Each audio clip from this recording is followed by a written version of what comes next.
प्रिय विद्यार्थियों, good morning. पिछले वाले लेक्चर में हमने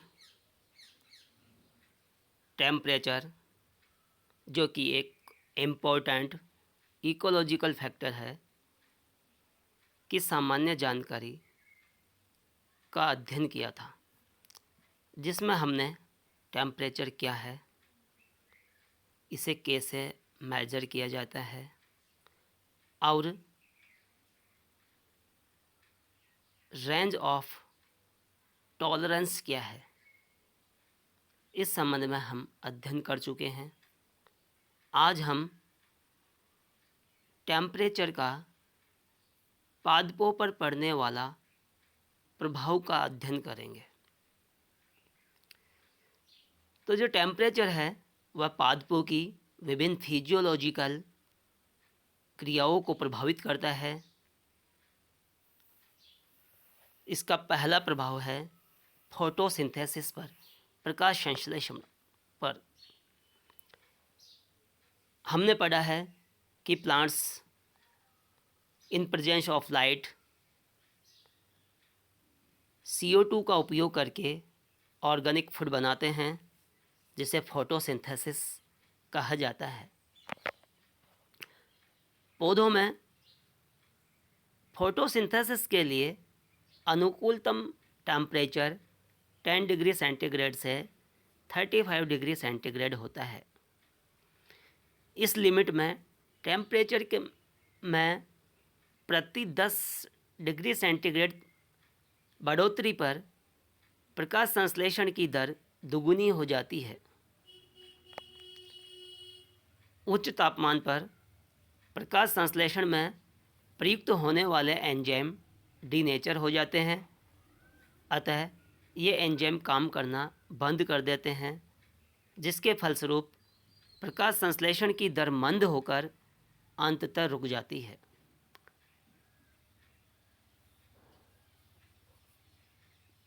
टेम्परेचर कम होने पर भी एंजाइम अक्रिय हो जाते हैं और प्रकाश संश्लेषण की दर मंद हो जाती है। दूसरी क्रिया जो तापमान से प्रभावित करती है वह है ट्रांसपायरेशन, वाष्पोत्सर्जन। हम जानते हैं कि पादप की सतह पर स्टोमेटा पाए जाते हैं। इन स्टोमेटा या रंध्रों के माध्यम से पादपों से जल वाष्प के रूप में बाहर निकलता है, जिसे ट्रांसपायरेशन कहा जाता है। और यह ट्रांसपायरेशन पादप के लिए एक आवश्यक बुराई है, क्योंकि ट्रांसपायरेशन की क्रिया पादप के लिए लाभप्रद भी है और इससे पादप को हानि भी होती है।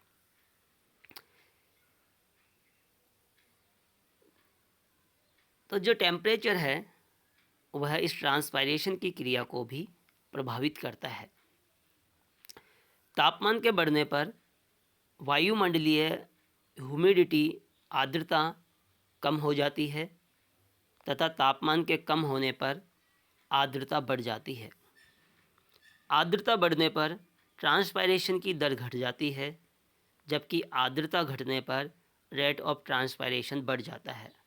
इस प्रकार से जो टेम्परेचर है वो इनडायरेक्ट रूप से रेट ऑफ ट्रांसपायरेशन को प्रभावित करता है। तीसरी क्रिया जो टेम्परेचर से प्रभावित होती है वह है वसंतीकरण, वर्नलाइजेशन। तापमान पादपों में पुष्पन की क्रिया पर एक महत्वपूर्ण प्रभाव डालता है। पादपों में फ्लावरिंग के उत्प्रेरण के लिए एक निश्चित अवधि तक न्यून तापमान आवश्यक होता है।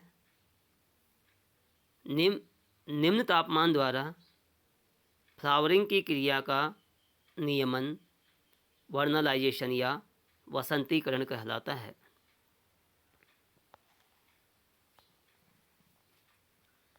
वसंतीकरण के पश्चात ही पादपों में पुष्पन की क्रिया हो पाती है।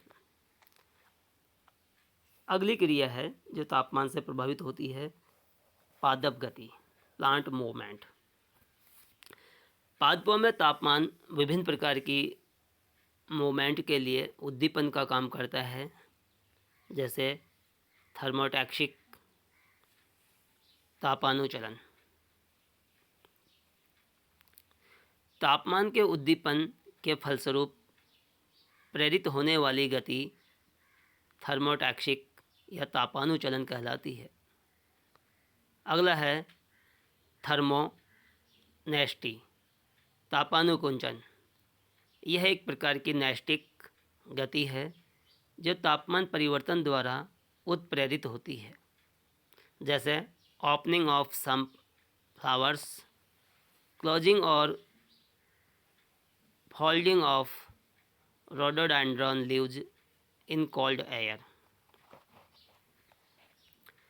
तापमान से प्रभावित होने वाली अगली क्रिया है मेटाबॉलिक एक्टिविटीज, उपापचयी क्रियाएं। जीवों में होने वाली विभिन्न जो क्रियाएं हैं, जो कि संश्लेषणी क्रिया भी है और विध्वंसकारी क्रिया भी है, दोनों को मिला करके मेटाबॉलिक एक्टिविटीज़, उपापचयी क्रियाओं के नाम से जानते हैं। ये क्रियाएं एंजाइमों की सहायता से संपन्न होती है और हम जानते हैं कि राइबोजाइम्स को छोड़कर सभी एंजाइम प्रोटीन से निर्मित होते हैं, जबकि राइबोजाइम्स ऐसे एंजाइम है जो आरएनए से निर्मित होते हैं। कम तापमान पर एंजाइम्स अक्रिय हो जाते हैं, इनएक्टिव हो जाते हैं, जबकि हाई टेम्परेचर पर प्रोटीन की टर्सरी स्ट्रक्चर डीनेचर हो जाने के कारण एंजाइम निष्क्रिय हो जाते हैं। अतः अत्यधिक लो एंड वेरी हाई टेम्परेचर पर मेटाबॉलिक एक्टिविटीज़ मंद होकर अंततः बंद हो जाती है। अगला है effect of temperature on plant growth, पादप वृद्धि पर टेम्परेचर का प्रभाव।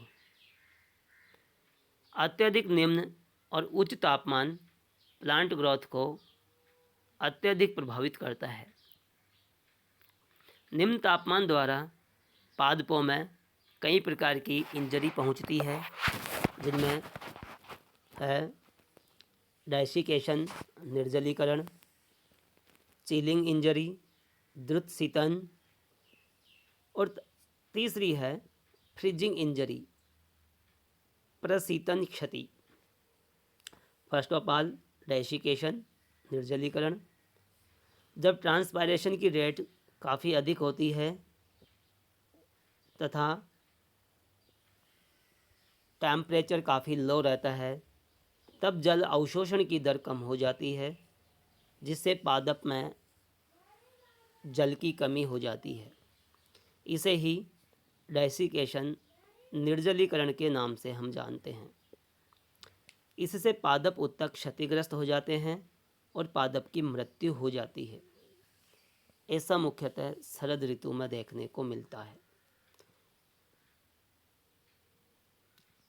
समर के दौरान जब ट्रांसपायरेशन अधिक होता है और भूमि में जल की कमी हो जाती है, तब जल अवशोषण काफ़ी कम हो जाता है। उस समय भी पादप उत्तकों में डेसिकेशन की समस्या उत्पन्न हो जाती है। अगला है चिलिंग इंजरी, द्रुत शीतन क्षति। तापमान में गिरावट आने पर पादप के अंदर जो कोशिकाओं के बीच बीच में जो स्पेस है, जिन्हें इंटरसेलुलर स्पेस के नाम से हम जानते हैं, वहाँ पर पानी जम जाता है, जिसके फलस्वरूप होने वाली इंजरी चिलिंग इंजरी कहलाती है। यह इंजरी ट्रॉपिकल एरियाज वाले प्लांट्स में होती है तथा यह क्षति जब टेम्परेचर लो तो होता है लेकिन फ्रीजिंग पॉइंट से थोड़ा ऊपर होता है, तब होती है। अगली इंजरी है फ्रीजिंग इंजरी। जब टेम्परेचर फ्रीजिंग पॉइंट से हिमांक बिंदु से नीचे चला जाता है तो पादप की कोशिकाओं के अंदर विद्यमान स्पेस, जिसे इंट्रासेलुलर स्पेस कहा जाता है, में आइस फॉर्मेशन हो जाता है, जिसके फलस्वरूप सेल ऑर्गेनेल्स और सेल मेम्ब्रेन क्षतिग्रस्त हो जाती है। इसे फ्रीजिंग इंजरी कहा जाता है। अगला है effect of temperature on distribution of vegetation. वनस्पति के वितरण पर टेम्परेचर का प्रभाव। टेम्परेचर पादपों की शारीरिक संरचना, बायोलॉजिकल प्रोसेस को प्रभावित करने के साथ साथ प्लांट डिस्ट्रीब्यूशन, पादप वितरण को भी प्रभावित करता है। तापमान के आधार पर संपूर्ण विश्व की वेजिटेशन को 4 प्रकारों में बांट सकते हैं। मेगाथर्म्स, ऐसी वनस्पति जो ऐसे क्षेत्रों में पाई जाती है जहाँ पर वर्ष पर्यंत हाई टेम्परेचर रहता है, मेगाथर्म्स कहलाती है। जैसे ट्रॉपिकल रेन फॉरेस्ट जो कि विषुवत रेखा के आसपास पाए जाते हैं। मीजोथर्म्स, मध्यतापी, यह ऐसी वेजिटेशन है जो ऐसे क्षेत्रों में पाई जाती है जहाँ पर वर्ष के दौरान एकांतरित रूप से न्यून और हाई टेम्परेचर रहता है, जैसे ट्रॉपिकल डेसिडुअस फॉरेस्ट में। माइक्रोथर्म्स न्यून तापमान वाले क्षेत्रों में पाई जाती है, जैसे मिक्स्ड कोनिफेरस फॉरेस्ट। हैकेस्टोथर्म्स अत्यधिक लो टेम्परेचर वाले क्षेत्रों में मिलती है, जैसे अल्पाइन वेजिटेशन, पोलर वेजिटेशन। आगे हैं फ्रॉस्ट रेजिस्टेंट प्लांट, पाला प्रतिरोधी पादप। ऐसे पादप जो अत्यधिक न्यून तापमान पर intercellular and intracellular ice formation के बाद भी सामान्य जीवन जीने में सक्षम होते हैं, फ्रॉस्ट रेजिस्टेंट प्लांट कहलाते हैं। इनमें पाए जाने वाले अनुकूलन इस प्रकार से हैं। इनमें घुलित प्रोटीन और शर्करा की मात्रा अधिक होती है। इनकी कोशिकाओं की परासरण सांद्रता अधिक होती है। हीट रेजिस्टेंट प्लांट, ऊष्मा प्रतिरोधी पौधे। मरुस्थलीय पादप अत्यधिक उच्च तापमान से बचने के लिए रचनात्मक और कार्यात्मक अनुकूलन उत्पन्न कर लेते हैं और सामान्य रूप से उच्च तापमान को सहन करते रहते हैं। ये पादप ऊष्मा प्रतिरोधी पादप कहलाते हैं। इन पादपों को उच्च तापमान से बचाने के लिए इनमें कुछ विशेष प्रकार की प्रोटीन पाई जाती है जो हीट शॉक प्रोटीन HSP कहलाती है।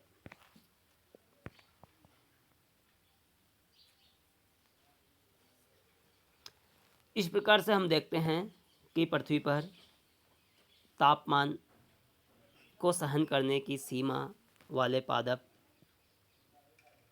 अलग अलग प्रकार के हैं। ऐसे पादप भी है जो काफ़ी कम तापमान को सहन कर रहे हैं, ऐसे पादप भी है जो काफ़ी उच्च तापमान को सहन करके वहाँ पर जीवन यापन कर लेते हैं। पृथ्वी पर अक्षांश और देशांतर के अनुसार एक जैसी वेजिटेशन देखने को मिलती है। पहले हम देखते हैं पृथ्वी का अक्षांशों के आधार पर संरचना। इक्वेटर से दोनों तरफ 20 डिग्री अक्षांश तक वाला क्षेत्र ट्रॉपिकल जोन कहलाता है। दोनों गोलार्धों में 20 से 40 डिग्री अक्षांश वाला क्षेत्र सब ट्रॉपिकल जोन कहलाता है। इसी प्रकार से 40 से 60 के बीच वाला क्षेत्र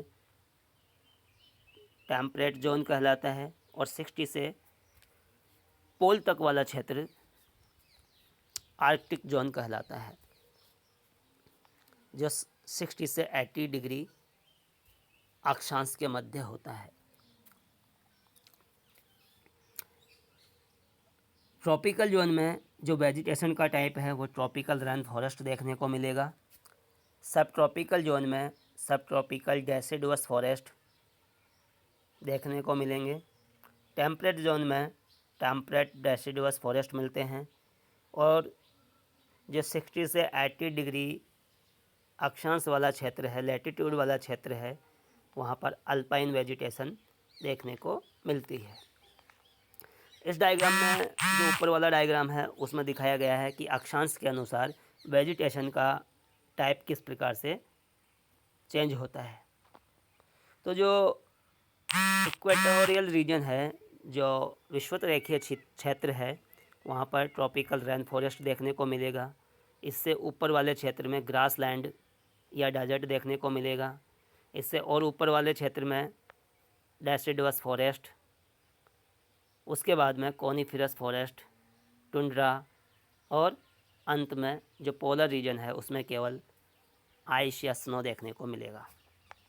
नीचे वाला डायग्राम में दिखाया गया है कि अक्षांश यानी कि लैटिट्यूड और ऊंचाई यानी एल्टीट्यूड दोनों में जैसे जैसे परिवर्तन आता है वैसे वैसे वेजिटेशन का प्रकार भी समान रूप से परिवर्तित होता है। जैसे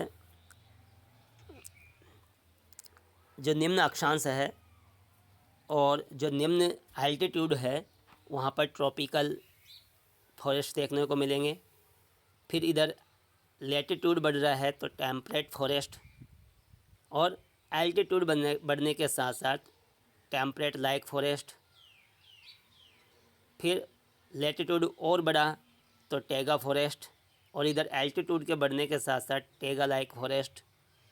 इसी प्रकार से दोनों तरफ टुंड्रा देखने को मिल रहा है, टुंड्रा और टुंड्रा लाइक, इधर पोलर और उधर भी पोलर लाइक वेजिटेशन देखने को मिल रही है। धन्यवाद।